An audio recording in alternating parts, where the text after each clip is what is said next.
بسم الله الرحمن الرحيم. اللهم صل على سيدنا محمد وآل سيدنا محمد. طب القلوب دواءها، وعافية الأبدان وشفاءها، ونور الأبصار وضياءها، وروح الأرواح وسر بقائها. يا مساء الخير أو صباح الخير والسعادة والهنا والسرور على كل حبايبي المتابعين الكرام داخل مصر وخارج مصر. أهلا بكم في فيديو جديد. قبل ما أبدأ الفيديو بفكركم بالاشتراك في قناتي على اليوتيوب وتفعيل الجرس للكل عشان يوصلكوا لحد عندكم كل جديد بقدمه إن شاء الله. يلا النهارده هنعمل مع بعض فيديو حلو جدا جدا وسهل وبسيط ومفيهوش اي حاجه، والحاجات كلها كمان قشر البرتقال اللي احنا بنرميه هنستخدمه اسانس برتقال وتحفه. بدل ما تشتريه هتعمليه في البيت والطريقه سهله وبسيطه جدا. وكمان هنعمل فانيليا البرتقال برضو من قشر البرتقال، بس قشر البرتقال المجفف. نقول المكونات الاول. عندي هنا المكونات بتاعتي: بشر برتقال، غسلت البرتقال كويس جدا وشرته بالشكل ده. عندي كوبايه من الزيت، زيت دوار الشمس او زيت ذرة، حلو جدا.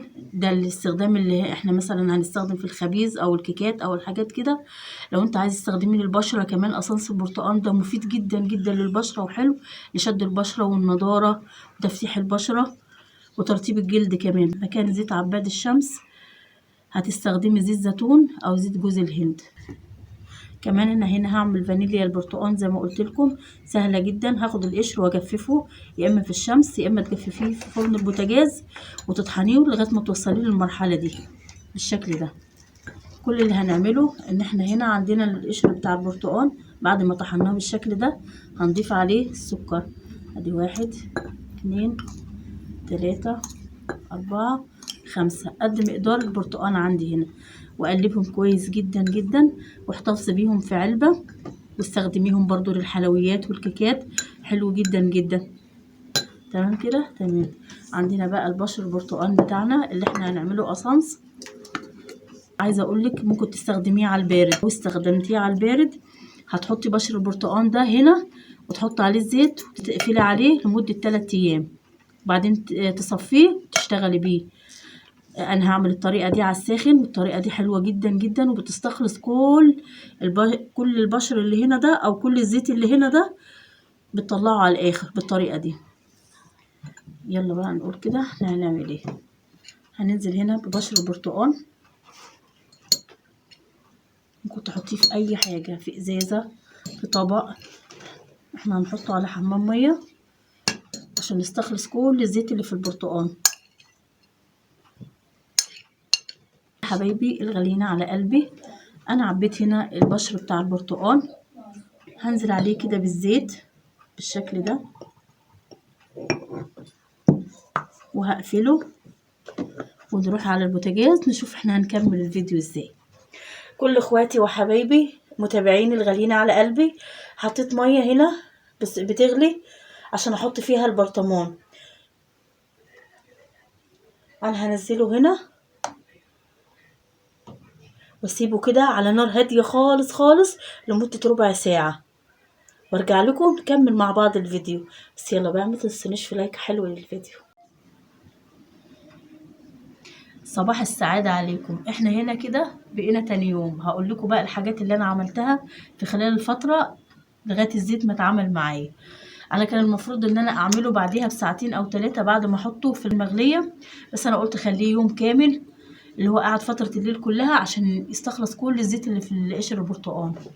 طبعا انا كنت حاطة في البرطمان الازاز ده، فطبعا البرطمان اللي ما كانش جامد معاكم ما تحطوش فيه، انا حطيت فيه فشرخ هفه بسيطه خالص كده صغيره فما نفعش معايا، فاضطريت ان انا انقله هنا. وانا عامه بعمل الزيت الصراحه هنا، بس مش عارفه ايه اللي خلاني حطيت في البرطمان ده.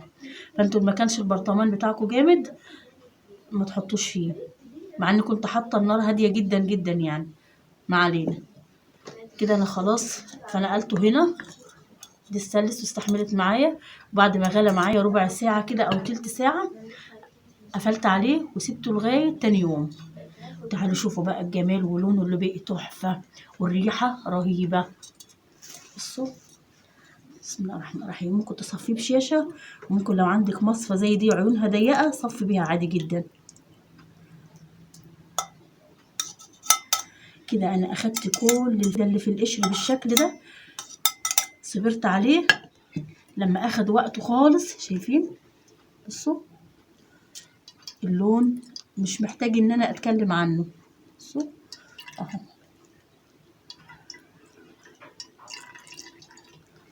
ريحته رهيبة، وتمسكي الملمس بتاعه نعومة هايلة جدا جدا. زي ما بقول لكم لو استخدمتوه للبشرة وانتوا حاطين عليه زيت الزيتون او زيت جوز الهند، او هو لو هو كده برضو حلو جدا. في هنا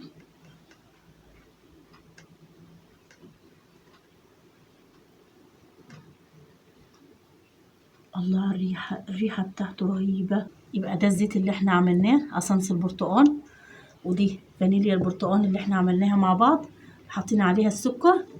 ده شايفين الجمال؟ بصوا بصوا ملمس الزيت، ملمس الزيت رهيب، ريحته ما شاء الله حلوة جدا جدا. يلا بقى جربوا الطريقة دي هتعجبك كتير. لو عجبكم الفيديو، عجبتكم الطريقة، لايك للفيديو، اشتراك في القناة، فعلوا الجرس للكل عشان يوصلكم مني كل جديد. ألف سلامة.